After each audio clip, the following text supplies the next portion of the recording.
GCC TBC typing परीक्षा जुलै 2026 ही परीक्षा तुम्ही देखील दिलेली असेल तर मित्रांनो तुमच्यासाठी खूप मोठी अपडेट आलेली आहे।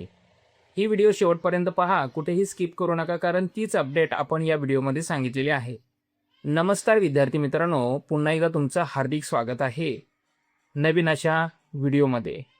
आपण आपल्या चॅनलच्या माध्यमातून महाराष्ट्र राज्य परीक्षा परिषद पुणे यांच्याकडून ज्या काही अपडेट ऑफिशियली मिळत असतात त्याच आपण तुमच्यापर्यंत पोहोचवत असतो। त्यामुळेच चॅनलवरती पहिल्यांदाच आला असाल तर नक्की चॅनलला सबस्क्राईब करा। हा व्हिडिओ खरंच तुमच्यासाठी महत्त्वपूर्ण आहे, त्यामुळे याच्यासाठी आत्ताच एक लाईक करा आणि ही अपडेट तुमच्या मित्रांसोबत नक्कीच शेअर करा। आपली जीसीसी टीबीसी टायपिंग परीक्षा नुकतीच संपलेली आहे। साधारण 3 जुलैपासून सुरू होणारी परीक्षा एकंदरीत 20 जुलैपर्यंत सुरू होते। मग प्रत्येकाच्या मनात एकच प्रश्न होता की सर रिस्पॉन्स शीट कधी मिळतील किंवा आन्सर की कधी मिळतील। तर मित्रांनो, आपली प्रतीक्षा संपलेली आहे। प्रत्येक विद्यार्थ्याचा इंग्लिश 30 आणि इंग्लिश 40 या दोन्ही परीक्षेचा स्पीड पॅसेज आपल्या इन्स्टिट्यूटच्या लॉगिनला उपलब्ध झालेला आहे। तुम्ही तिथे जाऊन क्वेश्चन पेपर सुद्धा आलेले आहेत। ते क्वेश्चन पेपर आपण आपल्या व्हॉट्सअप चॅनलला टाकलेले आहेत।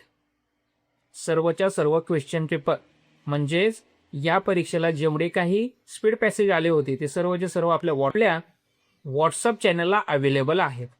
आता तुम्ही काय करायचं, त्याच्यामधून तुमचा क्वेश्चन पेपर सिलेक्ट करायचा जो काही असेल तो, आणि तो स्पीड पॅसेज प्लस तुम्ही सोडवलेला स्पीड पॅसेज जो तुमच्या इन्स्टिट्यूट लॉगिनला आलेला आहे, दोन्हीही कम्पेअर करा आणि एक अंदाज घ्या तुम्ही पास होताय की फेल होताय।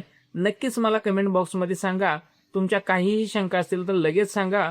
आणि जर तुम्हाला अंदाज आलेला असेल की सर आमचा स्पीड पॅसेज पूर्ण झालेला नाही, तो कंप्लीट झालेला नाही, तर आत्ताच आपली रिपीटर स्पेशल बॅच जी आपण फक्त रिपीटर परीक्षा देणाऱ्यांसाठी बनवलेली आहे, आत्ताच जॉईन करा।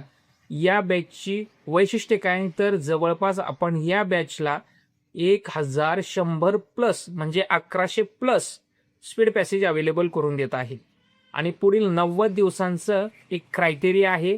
जर तो पूर्ण केला, तुम्ही जर साधारण 1100 स्पीड पॅसेज पूर्ण केले तर नक्कीच परीक्षेमध्ये तुमचा तो स्पीड पॅसेज पूर्ण होऊ शकतो।